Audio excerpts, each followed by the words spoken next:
Boy, lu ngapa boy? Tenda kita mau dibakar sama orang cuy. Sontak mereka bertiga pun segera keluar dari tendanya untuk memastikan siapa orang yang berani ingin membakar tendanya. Tapi seketika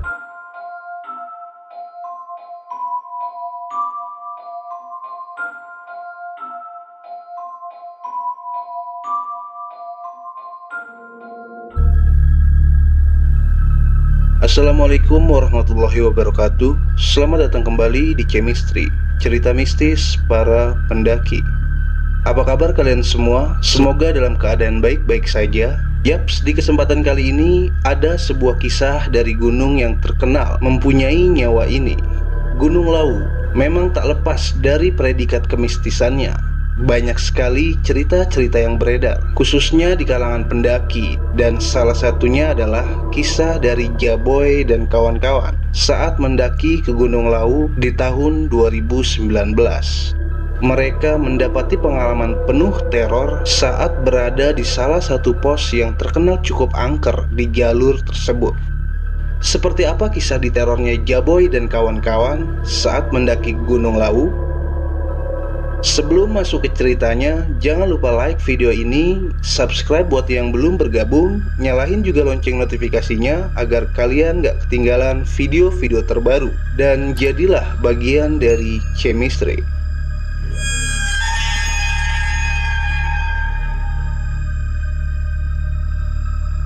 Tanggal 16 Juni 2019 menjadi saksi awal keberangkatan Jaboy dan kawan-kawan. Kala itu mereka berangkat dengan beranggotakan 6 orang. Kita sebut saja dengan nama-nama berikut: Jaboy, Betit, Bagong, Beler, Jitak, dan pacarnya Jitak yang bernama Sarifah. Mereka berangkat dari kota Bekasi menuju basecamp Lawu dengan pilihan trek terpanjang yaitu via Candi Ceto. Singkatnya, mereka tiba di basecamp Ceto tepat pukul 4 sore. Jaboy dan kawan-kawan berencana untuk bermalam di basecamp dan memulai pendakian esok hari. Sewaktu bermalam di basecamp, Jaboy menegaskan kembali ke Sarifah, pacarnya Jitak, karena ini adalah pendakian pertamanya Ifah ke Gunung Lawu. "Fah, besok udah siap kan?" "Iya boy, insya Allah gue siap." "Ya udah yuk, kita istirahat, biar besok pagi kita udah cukup fit untuk nanjak." Keesokan paginya, mereka pun bersiap-siap untuk memulai pendakian. Jaboy dan kawan-kawan mengurus registrasi pendakian terlebih dahulu. Sebagian yang lainnya merapihkan kembali perlengkapan. Sampai semuanya siap, mereka memulai perjalanan dengan berdoa. Langkah kaki mulai bergerak. Di awal perjalanan, mereka mengisi langkah demi langkah dengan candaan-candaan. Perjalanan masih nampak sangat baik. Mereka melewati Candi Ketek dan sebagainya. Udara sejuk pegunungan mengawali pagi mereka. Sampai Jaboy dan kawan-kawan tiba di pos 1 Mbah Beranti dan memutuskan untuk beristirahat sejenak sambil memakan sedikit cemilan yang mereka bawa. Perjalanan berlanjut ke pos 2. Dengan vegetasi yang masih sedikit rapat, mereka masih berjalan dengan diiringi candaan-candaan. Memasuki perjalanan menuju ke pos 3, trek mulai semakin menanjak. Antara pos 2 ke pos 3, jalur sudah terbilang berat dengan jarak tempuh yang cukup panjang. Dan di sini pun awal dari kejanggalan itu terjadi. Saat itu, mereka dikejutkan dengan suara-suara aneh. Suara-suara itu terdengar dari sisi semak-semak. Sarifah yang terbilang penakut pun segera berkata kepada pacarnya, "Ji, jangan jauh-jauh ya dari aku." "Iya Fah, sini pegang tangan aku." Kala itu, Jitak mencoba menenangkan Sarifah kalau kita akan baik-baik saja. Beberapa saat kemudian, rasa takut semakin menjadi. Sarifah melihat bayangan hitam besar yang sedang melompat-lompat dari satu pohon ke pohon lainnya. Ia pun terus memegang erat tangan pacarnya. Tapi tiba-tiba Beler mengajak yang lainnya untuk rehat sejenak. "Kita break dulu aja di sini." "Jangan di sini, Bang. Please, nanti aja di depan." Lantas Beler pun mengiyakan. Mereka pun terus berjalan meninggalkan area itu. Sementara itu, Bagong yang berada di posisi paling belakang pun juga mendapati kejanggalan. Ia merasa seperti ada yang mengikutinya. Sesekali ia menoleh ke arah belakang, tapi memang tak ada pendaki lain di belakangnya. Mereka terus berjalan dan berjalan sampai tak terasa mereka tiba di pos 3 Cemorodowo. Pos itu berupa tanah datar sempit yang di sisi jalurnya terdapat 2 shelter. Masing-masing shelter terpisah antara sedikit ke atas dan di bawah. Saat itu Bagong berkata kepada Beler, "Bang, tadi di jalur gue..." "Shh, iya udah, santai cuy, selagi kita nggak ganggu mah." Hari semakin siang, sementara Iva masih terlihat ketakutan perihal apa yang tadi ia lihat. "Boy, tadi cewek gue ngeliat sesuatu." "Udah Fah, jangan terlalu dipikirin. Yang penting lu jangan kebanyakan bengong. Ajak ngobrol aja terus Ci. Baca-baca aja dalam hati." 30 menit berlalu. Setelah cukup mengembalikan tenaga, Jaboy dan kawan-kawan melanjutkan perjalanan.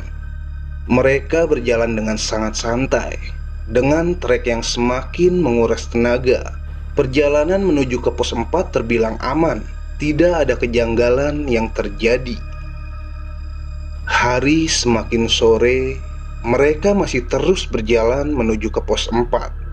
Sebenarnya mereka menghindar untuk bermalam di pos 4, tapi melihat keadaan fisik yang sudah nampak kelelahan, terlebih Sarifah, mau tak mau mereka harus menghentikan langkahnya di pos 4.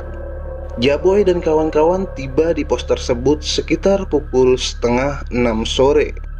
Tak membuang waktu, sesampainya di pos 4, mereka langsung membuka tenda dan bermalam di pos tersebut. Tenda sudah berdiri, mereka memakai 2 tenda. Sementara itu, ada juga 2 tenda pendaki lain di area tersebut. Singkatnya, mereka segera memasak. Jaboy 1 tenda dengan Bagong dan Betit. Sementara di tenda satunya diisi oleh Beler, Jitak, dan Sarifah.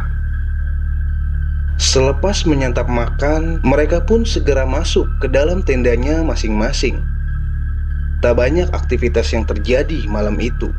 Jaboy, Bagong, dan Betit belum dapat tertidur.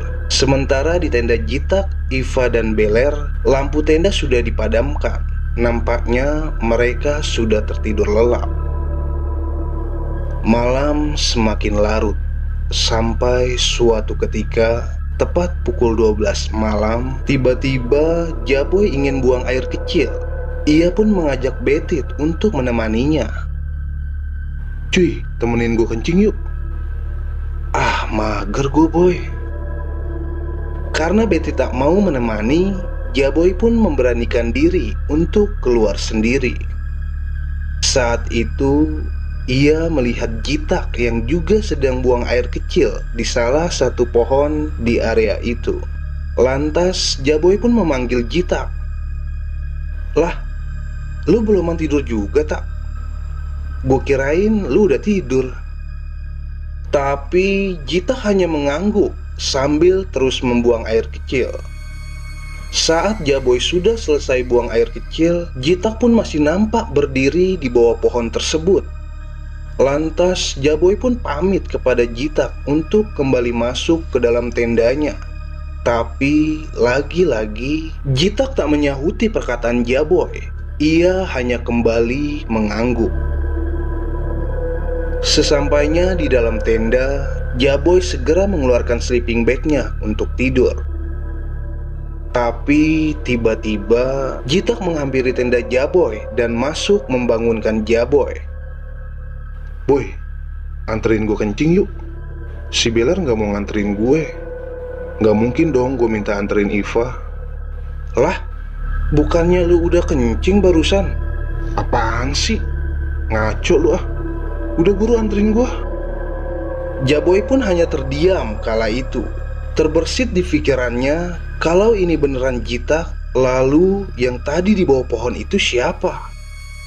Tak mau berpikir yang macam-macam, lantas Jaboy pun segera menemani Jitak untuk buang air kecil.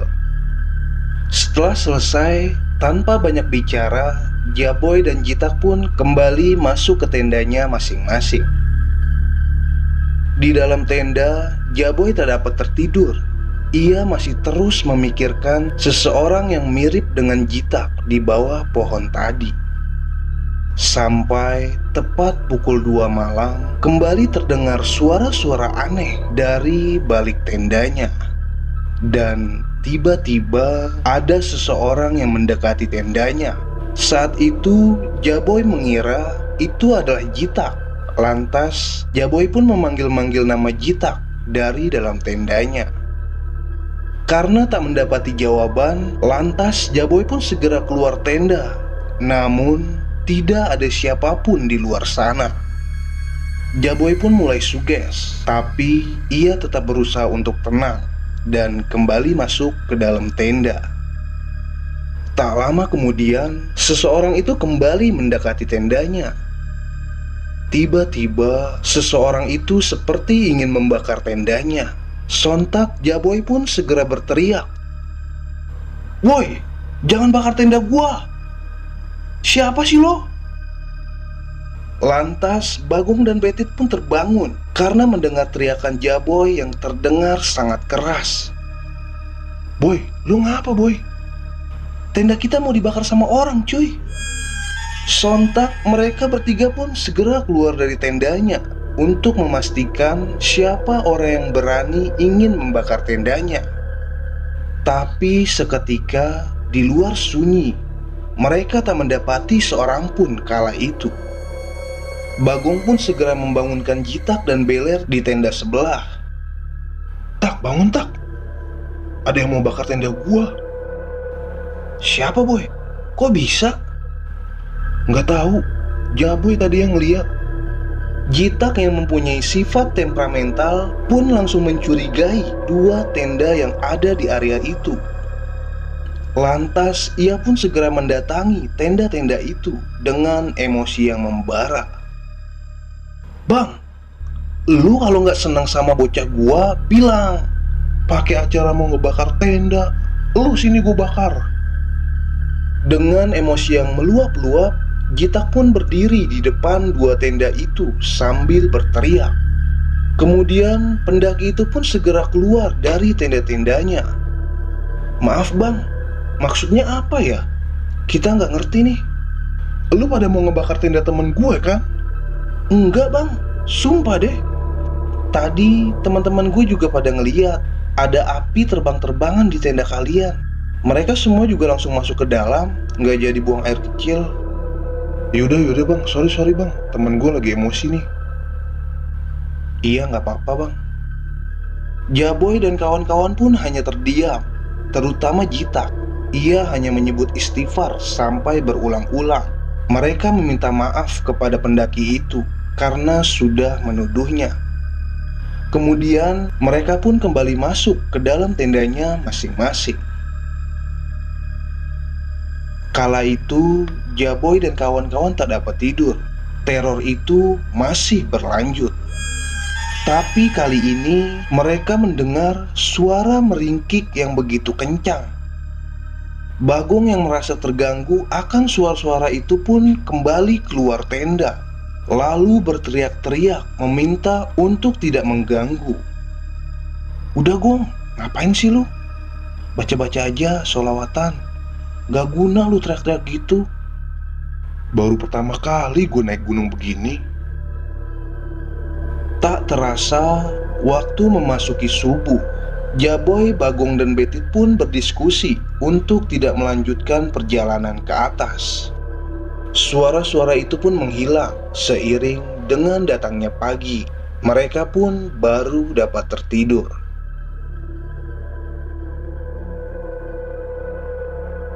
Singkat cerita, sekitar pukul 10 siang, mereka semua terbangun.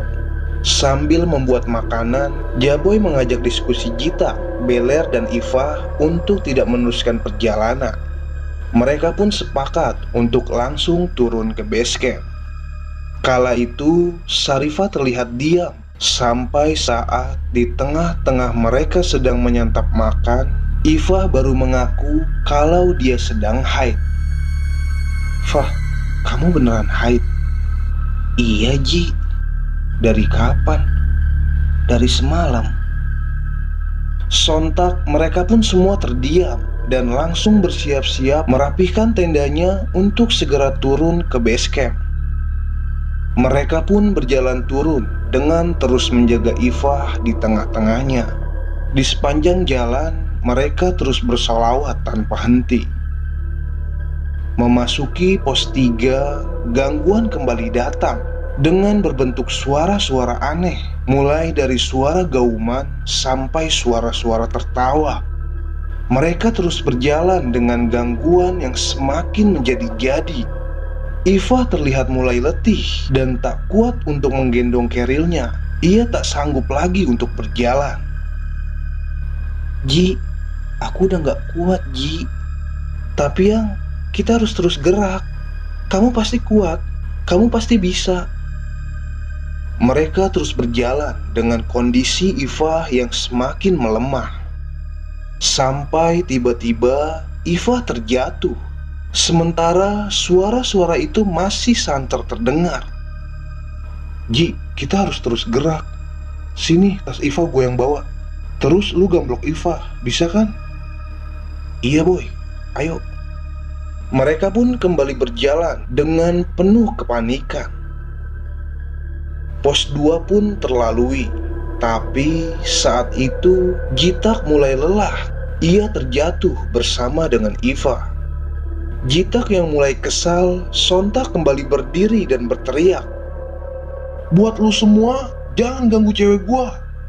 Ganggu gua aja, breng." Saat itu ada pendaki lain yang hendak naik, lalu mendekati Jaboy dan kawan-kawan. "Ada apa, Mas?" "Nggak apa-apa, Mas." "Loh, itu temannya teriak-teriak." "Nggak apa-apa, cuma capek aja kali." "Oh, bener nggak apa-apa. Ya wes, Mas, duluan ya."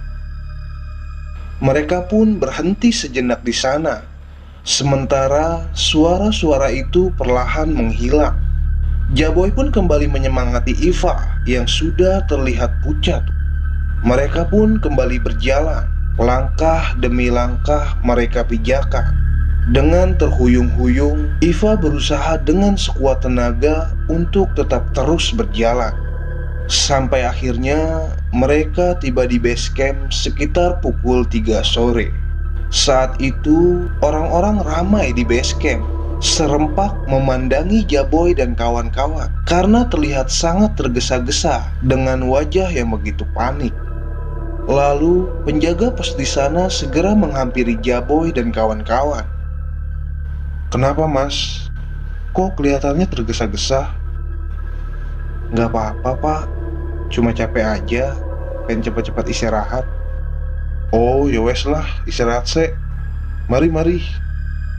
Jaboy dan kawan-kawan pun segera bersih-bersih dan mengganti pakaiannya. Setelahnya, mereka memutuskan untuk segera meninggalkan base camp dan memilih untuk mencari penginapan jauh dari area tersebut. Setelah sampai di penginapan, mereka pun segera melepas lelah dan saling bertukar cerita satu sama lain. Saat itu, Iva terlihat sangat pucat. Semakin lama, tingkah Iva semakin aneh. Lalu tiba-tiba Iva memutuskan untuk tidur duluan. Ternyata tidak sampai di situ.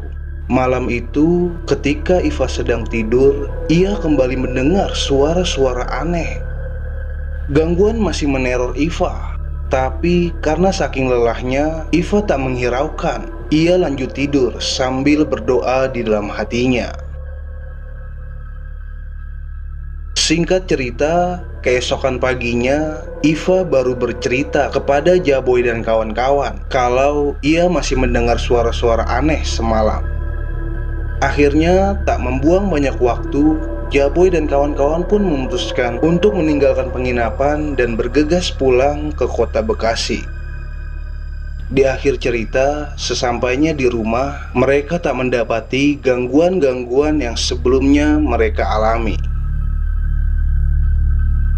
Sekian cerita dari Jaboy dan kawan-kawan saat mendaki Gunung Lawu pada 2019 silam. Jika kalian suka dengan cerita ini, jangan lupa tinggalkan like dan komentar, share juga ke teman-teman kalian agar mereka tahu cerita dari Jaboy dan kawan-kawan.